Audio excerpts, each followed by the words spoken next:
Edward Cannon on behalf of the Gatehouse Group, and I'd just like to introduce the team that's with me here tonight. Brian McMillan from the Gatehouse Group,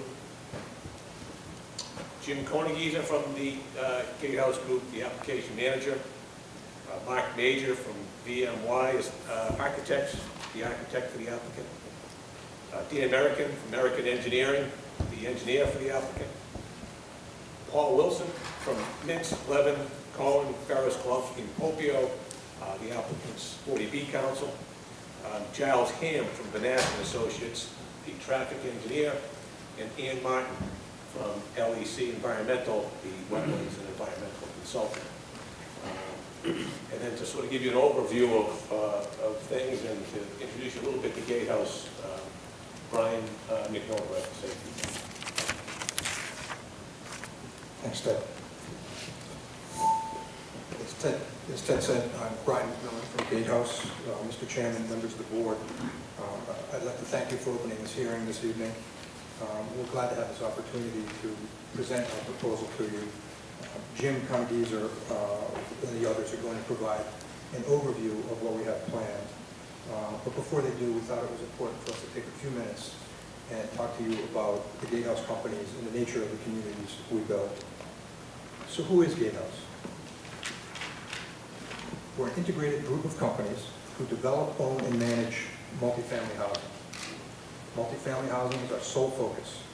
We don't build, own, or operate any other kind of real estate. Our principals have been involved in the multifamily housing business for nearly 40 years. Currently, we own and operate nearly 5,000 apartment homes in 33 Gatehouse communities. Our 6 Massachusetts properties alone provide a total of 1,000 apartment homes. Although we have national reach and properties in several states, Gatehouse is a locally owned firm, headquartered in Mansfield. As a local company, we are accessible and hands-on, and we care very much about our standing in the communities where we develop our properties. Gatehouse is not a so-called merchant builder. A merchant builder develops its properties to be sold to a REIT or other institutional investor upon lease-up and stabilization. We develop our properties to own our own portfolio. We build to own long-term. In fact, the financing programs that we use virtually ensure this long-term continuity of ownership for many years. This is important because having an ongoing interest in the ownership and management of our properties means that our communities will be built with the quality materials and design that will stand the test of time and that they'll be well maintained.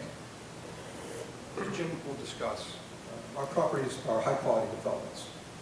We think they're aesthetically pleasing, and they incorporate innovative site and building design, quality materials, and durable construction. They're built to satisfy specific green building requirements from the financing programs that we use. Jim will actually walk us through the more specific details of the construction in his overview. This high standard of construction provides direct benefit to our residents in the form of reduced utility costs.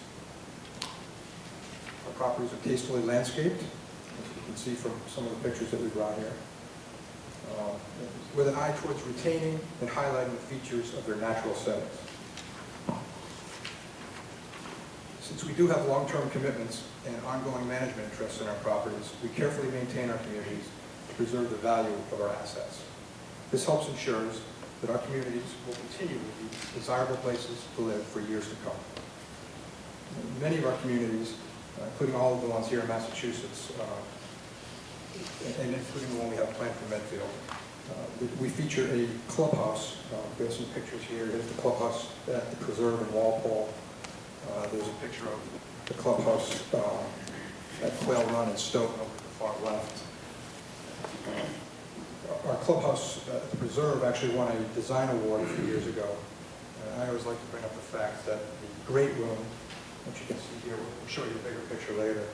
This is the great room at the Preserve. I like to bring up the fact that it was selected as a setting for a national TV interview with Randy Moss a few years ago. He didn't even live there, but being close to Gillette Stadium, we always have some Patriots players living there, and they suggested it as a site for the setting. Recognizing that our residents have active lives, the clubhouse at the proposed development We'll also feature a state-of-the-art fitness center. I believe we have a picture of one of our fitness centers somewhere. Maybe it's over there, I can't see it. And a computer room and business center.